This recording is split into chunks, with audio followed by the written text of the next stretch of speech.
Donald Trump was condemned by Republican politicians on Wednesday after he doubled down on his earlier statement that many sides were to blame for violence at a far-right rally in Charlottesville, but his stance shouldn't come as a surprise to anyone. On Monday, the president finally condemned white supremacists, calling them criminals and thugs after a rally on Saturday descended into chaos that led to the death of Heather Heyer. But speaking at Trump Tower last night, Trump softened his stance somewhat, saying both sides were to blame, which led to senior Republicans, including John McCain, condemning his remarks. They were, however, well received by the likes of former KKK leader David Duke and other white supremacists. But as the HuffPost's Jeffrey Young pointed out last year, Republicans have known Trump's stance on race issues all along. "You heard every terrible thing he said. You watched every inexcusable thing he did," a Young wrote. "You knew Trump is a race-baiting, xenophobic, misogynistic, authoritarian con man. You knew about his insatiable appetite for power, his bottomless need for affirmation, his dangerous impulsiveness and uncontrollable temper. You knew he was a huckster who ruined businesses and lives. You knew he debased your party, and you personally. You knew." If you need any proof that Young's blunt assessment was on the money, take a look at these Trump examples of racism below, which come from an article written by Lydia O'Connor and Daniel Marans for HuffPost. 1. Some of his top advisors and cabinet picks have histories of prejudice. Carlos Barria. Reuters. Steve Bannon was the executive chairman of alt-right news website Breitbart. Since winning the election, Trump has picked top advisors and cabinet officials whose careers are checkered by accusations of racially biased behavior.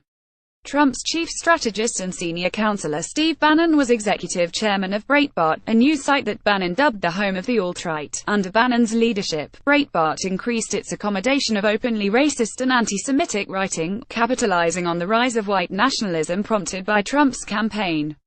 Retired Lieutenant General Mike Flynn, who worked as Trump's national security advisor until it was revealed he had discussed U.S. sanctions against Russia with that country's ambassador, has drawn scrutiny for anti-Muslim comments he has made over the years. In February, Flynn tweeted that fear of Muslims is rational. Over the summer, he said that there is a diseased component inside the Islamic world that is like a cancer. Flynn has defended Trump's past proposal of banning Muslim immigration and suggested he would be open to reviving torture techniques like waterboarding. In addition, Trump has nominated Jeff Sessions to be Attorney General of the United States. The Senate refused to confirm Sessions as a federal judge in 1986 amid accusations that had made racially insensitive comments, including that the only reason he hadn't joined the Ku Klux Klan was because members of the extremist group smoked marijuana. Civil rights groups condemned Trump's nomination of Sessions, while leading white nationalists celebrated it. And Steve Mnuchin, who Trump tapped to serve as Treasury Secretary, faces allegations of profiting from racial discrimination. As a hedge fund manager, Mnuchin purchased a troubled mortgage bank, sped up its foreclosure rate and sold it for a killing several years later.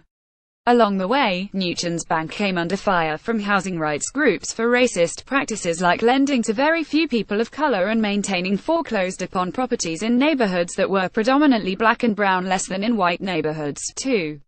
Trump denied responsibility for the racist incidents that followed his election. Kevin Lamarck. Reuters. The president has repeatedly downplayed racist violence despite the wave of hate speech and racist violence following Trump's election. The president has repeatedly downplayed the incidents and half-heartedly denounced them. There were nearly 900 hate incidents across the U.S. in the 10 days following the election, a report released last month by the Southern Poverty Law Center found. Those attacks include vandals drawing swastikas on a synagogue, schools, cars and driveways, an assailant beating a gay man while saying "the president says we can kill all you faggots now," and children telling their black classmates to sit in the back of the school bus.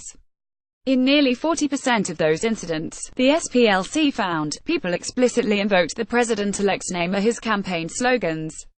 The Council on American Islamic Relations and the Anti-Defamation League have also tracked significant growth in racist and bigoted attacks.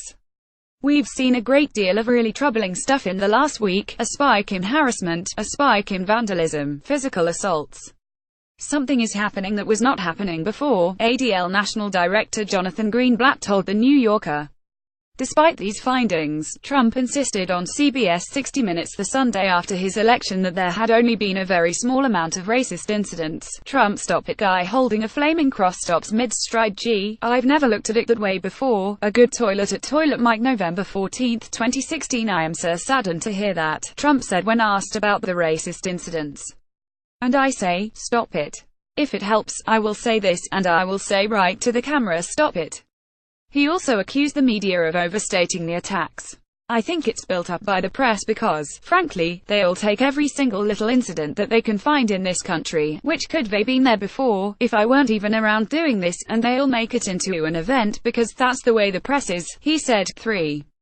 He launched a travel ban targeting Muslims. Amra Al-Fiki. Reuters. Trump launched a travel ban on immigrants from 7 Muslim-majority countries in an executive order since blocked by the courts. Trump restricted Syrian refugees and travel by immigrants from 7 Muslim-majority countries, while then White House Press Secretary Sean Spicer later insisted that it was not a Muslim ban. Trump said the day he signed it that he would prioritize helping Syrian Christians and made an exception for admitting refugees who are religious minorities in those countries. Trump has characterized people from that region of the world as being terror-prone, despite there having been 0 fatal terrorist attacks on U.S. soil since 1975 by immigrants from the 7 targeted countries: Iran, Iraq, Libya, Somalia, Sudan, Syria and Yemen. A blanket ban on travel from those countries and anti-Muslim bigotry in general is essentially an extension of the fear and vilification of not only Muslims but everyone perceived to be Muslim that's been taking place for centuries, Khalid Baden, a law professor at the University of Detroit, told Vox 4. He attacked Muslim Gold Star parents. Kevin Lamarck. Reuters. Trump attacked the parents of a Muslim army officer who died while serving in Iraq. His father, Khizr Khan, pictured, asked if Trump had ever read the U.S. Constitution, and Trump's retaliation against the parents of a Muslim U.S. Army officer who died while serving in the Iraq War was a low point in a campaign full of hateful rhetoric. Khizr Khan, the father of the late Army Captain Humayun Khan, spoke out against Trump's bigoted rhetoric and disregard for civil liberties at the Democratic National Convention on July 28. It became the most memorable moment of the convention. Let me ask you, have you even read the U.S. Constitution? Khan asked Trump before pulling a copy of the document from his jacket pocket and holding it up. I will gladly lend you my copy. Khan's wife, Ghazala, who wears a headscarf, stood at his side during the speech but did not speak. In response to the devastating speech, Trump seized on Ghazala Khan's silence to imply that she was forbidden from speaking due to the couple's Islamic faith. If you look at his wife, she was standing there. She had nothing to say. Maybe she wasn't allowed to have anything to say. You tell me, Trump said in an interview with ABC News. Ghazala Khan explained in an opt in The Washington Post the following day that she could not speak because of her grief. Walking onto the convention stage, with a huge picture of my son behind me, I could hardly control myself. What mother could, she wrote. Donald Trump has children whom he loves. Does he really need to wonder why I did not speak? 5. He claimed a judge was biased because HES a Mexican. Jonathan Ernst. Reuters. Trump said a judge could not fairly hear a case against Trump University because HES a Mexican. In May 2016, Trump implied that Gonzalo Curiel, the federal judge presiding over a class action suit against the for-profit Trump University, could not fairly hear the case because of his Mexican heritage. He's a Mexican, Trump told CNN. We're building a wall between here and Mexico. The answer is, he is giving us very unfair rulings that people can't even believe. Curiel, it should be noted, is an American citizen who was born in Indiana. As a prosecutor in the late 1990s, he went after Mexican drug cartels, making him a target for assassination by a Tijuana drug lord. Even members of Trump's own party slammed the racist remarks, claiming a person can't do their job because of their race is sort of like the textbook definition of a racist comment, House Speaker Paul Ryan said, though he clarified that he still endorsed Trump. The comments against Curiel didn't sit well with the American public either. According to a YouGov poll released in June 2016, 51% of those surveyed agreed that Trump's comments were not only wrong, but also racist. 6. The Justice Department sued his company, twice, for not renting to black people. Andrew Kelly Reuters. Trump's company was sued twice for not renting property to black people when Trump was serving as the president of his family's real estate company, the Trump Management Corporation. In 1973, the Justice Department sued the company for alleged racial discrimination against black people looking to rent apartments in the Brooklyn, Queens and Staten Island. The lawsuit charged that the company quoted different rental terms and conditions to black rental candidates than it did to white candidates, and that the company lied to black applicants about apartments not being available. Trump called those accusations absolutely ridiculous and sued the Justice Department for $100 million in damages for defamation. Without admitting wrongdoing, the Trump Management Corporation settled the original lawsuit 2 years later and promised not to discriminate against black people, Puerto Ricans or other minorities. Trump also agreed to send weekly vacancy lists for his 15,000 apartments to the New York Urban League, a civil rights group, and to allow the NYUL to present qualified applicants for vacancies in certain Trump properties. Just 3 years after that, the Justice Department sued the Trump Management Corporation again for allegedly discriminating against black applicants by telling them apartments weren't available. 7. In fact, discrimination against black people has been a pattern throughout Trump's career. Bloomberg via Getty Images. The Trump Plaza Hotel in New Jersey. Workers at Trump's casinos in Atlantic City, New Jersey, have accused him of racism. The New Jersey Casino Control Commission fined the Trump Plaza Hotel and Casino $200,000 in 1992 because managers would remove African American card dealers at the request of a certain big-spending gambler. A state appeals court upheld the fine. The first-person account of at least one black Trump casino employee in Atlantic City suggests the racist practices were consistent with Trump's personal behavior toward black workers. When Donald and Ivana came to the casino, the bosses would order all the black people off the floor. Kip Brown, a former employee at Trump's castle, told The New Yorker for a 2015 article. "It was the 80s, I was a teenager, but I remember it. They put us all in the back." Trump allegedly disparaged his black casino employees as lazy and vividly bigoted terms, according to a 1991 book by John O'Donnell, a former president of Trump Plaza Hotel and Casino. And isn't it funny? I've got black accountants at Trump Castle and Trump Plaza. Black guys counting my money, I hate it. O'Donnell recalled Trump saying, "The only kind of people I want counting my money are short guys that wear yarmulkes every day. I think the guy is lazy," Trump said of a black employee, according to O'Donnell. "And it's probably not his fault because laziness is a trait in blacks. It really is, I believe that. It's not anything they can control." Trump told an interviewer in 1997 that the stuff O'Donnell wrote about me is probably true, but in 1999 accused O'Donnell of having fabricated the quotes. Trump has also faced charges of reneging on commitments to hire black people.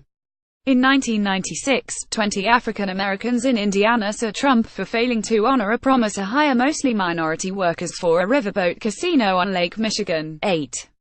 He refused to immediately condemn the white supremacists who advocated for him. Trump's response to the Charlottesville chaos wasn't the first time he appeared hesitant to condemn white supremacists. 3 times in a row on February 28, Trump sidestepped opportunities to renounce white nationalist and former KKK leader David Duke. Wad recently told his radio audience that voting for any candidate other than Trump would be treason to your heritage.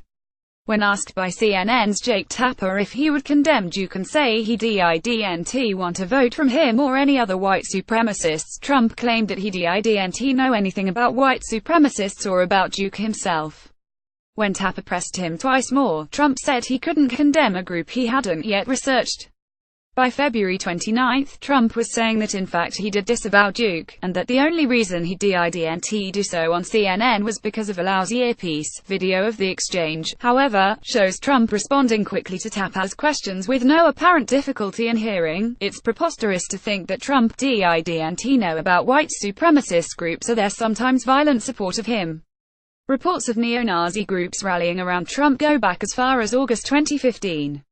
His white supremacist fan club includes the Daily Stormer, a leading neo-Nazi news site, Richard Spencer, director of the National Policy Institute which aims to promote the heritage, identity, and future of European people, and Jared Taylor, editor of American Renaissance, a Virginia-based white nationalist magazine. Michael Hill, head of the League of the South, an Alabama-based white supremacist secessionist Group, and Brad Griffin, a member of Hill's League of the South and author of the popular white supremacist blog Hunter Wallace, are also said to be fans. A leader of the Virginia KKK who backed Trump told a local TV reporter in May, "The reason a lot of Klan members like Donald Trump is because a lot of what he believes, we believe in." Later that month, the Trump campaign announced that one of its California primary delegates was William Johnson, chair of the white nationalist American Freedom Party. The Trump campaign subsequently said his inclusion was a mistake, and Johnson withdrew his name at their request. After the election, Spencer's National Policy Institute held a celebratory gathering in Washington, D.C. A video shows many of the white nationalists assembled there doing the Nazi salute after Spencer declared, "Hail Trump, hail our people, hail Victory 9." He questioned whether President Barack Obama was born in the United States. Fabrizio Bench Reuters. Trump claimed President Obama was an illegal immigrant long before calling Mexican immigrants criminals and rapists. Trump was a leading proponent of birtherism, the racist conspiracy theory that President Barack Obama was not born in the United States and is thus an illegitimate president. Trump claimed in 2011 to have sent people to Hawaii to investigate whether Obama was really born there. He insisted at the time that the researchers cannot believe what they are finding. Obama ultimately got the better of Trump, releasing his long-form birth certificate and relentlessly mocking the real estate mogul about it at the White House Correspondents Association dinner that year. But Trump continued to insinuate that the president was not born in the country. "I don't know where he was born," Trump said in a speech at the Conservative Political Action Conference in February 2015. Again, for the record, Obama was born in Hawaii. In September, under pressure to clarify his position, Trump finally acknowledged that Obama was indeed born in the United States.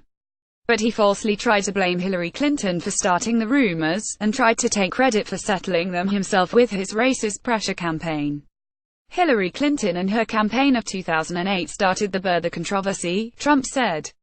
"I finished it." 10. He treats racial groups as monoliths. Like many racial instigators, Trump often answers accusations of bigotry by loudly protesting that he actually loves the group in question.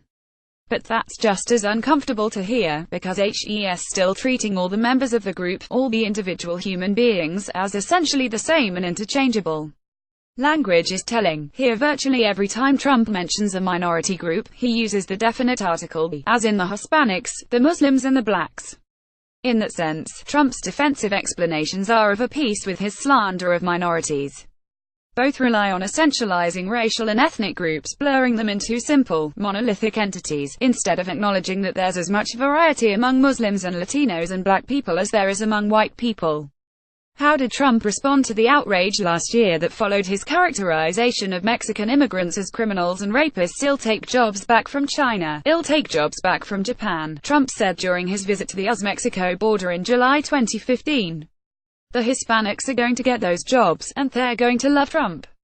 How did Trump respond to critics of his proposal to ban Muslims from entering the US? "I'm doing good for the Muslims," Trump told CNN last December. "Many Muslim friends of mine are in agreement with me. They say, 'Donald, you brought something up to the fore that is so brilliant and so fantastic.'" Not long before he called for a blanket ban on Muslims entering the country, Trump was proclaiming his affection for the Muslims, disagreeing with rival candidate Ben Carson's claim in September 2015 that being a Muslim should disqualify someone from running for president. "I love the Muslims. I think they're great people," Trump said then, insisting that he would be willing to name a Muslim to his presidential cabinet. How did Trump respond to the people who called him out for funding an investigation into whether Obama was born in the United States? "I have a great relationship with the blacks," Trump said in April 2011. "I've always had a great relationship with the blacks." Even when Trump has dropped the definite article, his attempts at praising minority groups he has previously slandered have been offensive. Happy Cinco de Mayo. The best taco bowls are made in Trump Tower Grill. "I love Hispanics." https://t.ku4tech.twitter.com/OYMC6QD. Donald J. Trump at Real Donald Trump. May 5, 2016. Former Republican presidential candidate Jeb Bush offered a good summary of everything that was wrong with Trump's comment. "It's like eating a watermelon and saying, 'I love African Americans,'" Bush quipped.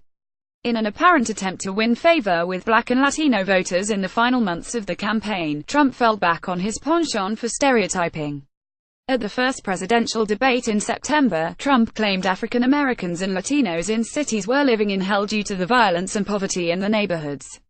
The previous month, speaking to an audience of white people, Trump asked what the hell do black voters have to lose by voting for him.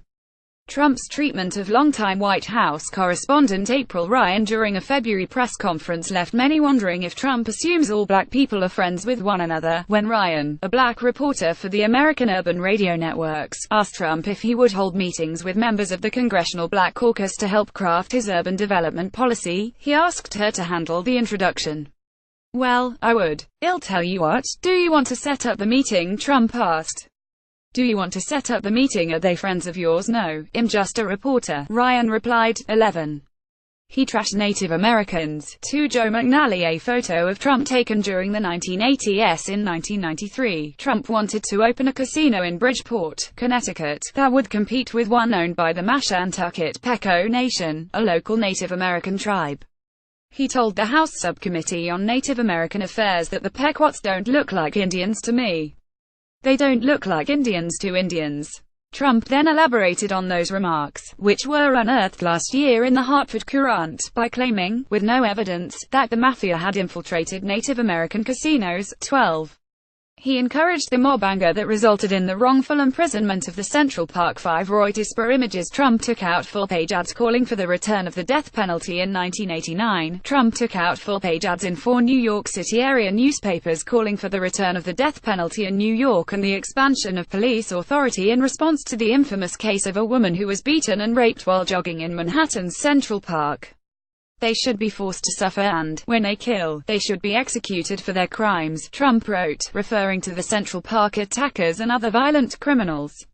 "I want to hate these murderers and I always will." The public outrage over the Central Park jogger rape, at a time when the city was struggling with high crime, led to the wrongful conviction of 5 teenagers of color known as the Central Park Five. The men's convictions were overturned in 2002, after they'd already spent years in prison, when DNA evidence showed they did not commit the crime.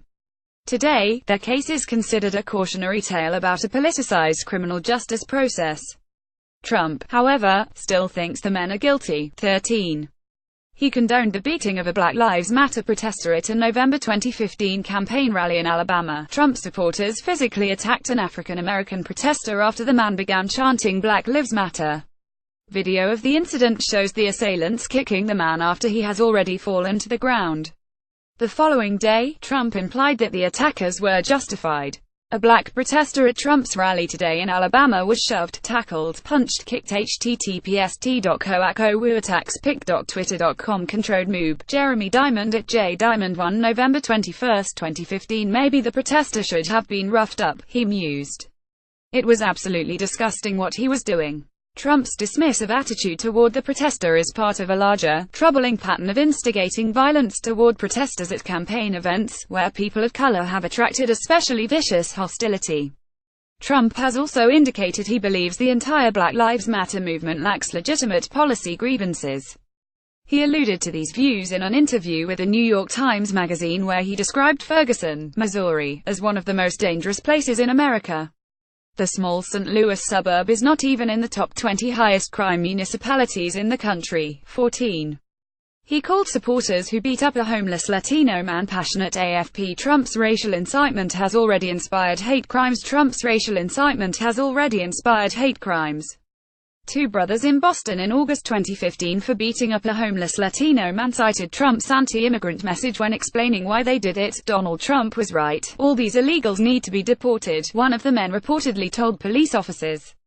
Trump did not even bother to distance himself from them. Instead, he suggested that the men were well-intentioned and had simply gotten carried away. "I will say that people who are following me are very passionate," Trump said. "They love this country and they want this country to be great again. They are passionate." 15. He stereotyped Jews and shared an anti-Semitic image created by white supremacists when Trump addressed the Republican Jewish coalition last December. He tried to relate to the crowd by invoking the stereotype of Jews as talented and cunning business people. "I'm a negotiator, like you folks," Trump told the crowd, touting his 1987 book Trump, The Art of the Deal. "Is there anyone who doesn't renegotiate deals in this room?" Trump said. "Perhaps more than any room I've spoken to." Nor was that the most offensive thing Trump told his Jewish audience. He implied that he had little chance of earning the Jewish Republican group's support, because his fealty could not be bought with campaign donations. "You're not going to support me, because I don't want your money," he said. "You want to control your own politician." Ironically, Trump has many close Jewish family members. His daughter Ivanka converted to Judaism in 2009 before marrying the real estate mogul Jared Kushner. Trump and Kushner raised their 3 children in an observant Jewish home. In July, Trump tweeted an anti-Semitic image that featured a photo of Hillary Clinton over a backdrop of $100 bills with a 6-pointed star next to her face and the label "Most Corrupt Candidate Ever." "Crooked Hillary makes history," Trump wrote in the tweet. HuffPost. Trump tweeted this image of Hillary Clinton. The religious symbol was co-opted by the Nazis during World War II when they forced Jews to sew it onto their clothing. Using the symbol over a pile of money is blatantly anti-Semitic and reinforces hateful stereotypes of Jewish greed. The sheriff's badge, which is available under Microsoft's Shapes, fit with the theme of corrupt Hillary, and that is why I selected it, he said in a statement. Mike, however, discovered that the image was actually created by white supremacists and had appeared on a neo-Nazi forum more than a week before Trump shared it. Additionally, a watermark on the image led to a Twitter account that regularly tweeted racist and sexist political memes. 16. He treats African American supporters as tokens to dispel the idea he is racist. At a campaign appearance in California in June, Trump boasted that he had a black supporter in the crowd, saying, "Look at my African American over here. Look at him." Trump continued, "Are you the greatest?" Trump went on to imply that the media conceals his popularity among black voters by not covering the crowd more attentively. "We have tremendous African American support," he said. "The reason is I'm going to bring jobs back to our country." Ultimately, Trump won just 8% of the African American vote, according to the NBC News exit poll. It may not be surprising that Trump brought so much racial animus into the 2016 election cycle, given his family history. His father, Fred Trump, was a target of folk singer Woody Guthrie's lyrics after Guthrie lived for 2 years in a building owned by Trump. Perry, I suppose old man Trump knows just how much racial hate he stirred up in the blood pot of human hearts. And last fall, a news report from 1927 surfaced on the site Boing Boing, revealing that Fred Trump was arrested that year following a KKK riot in Queens. It's not clear exactly what the elder Trump was doing there or what role he may have played in the riot. Donald Trump, for his part, has categorically denied, except when HES ambiguously denied that anything of the sort ever happened.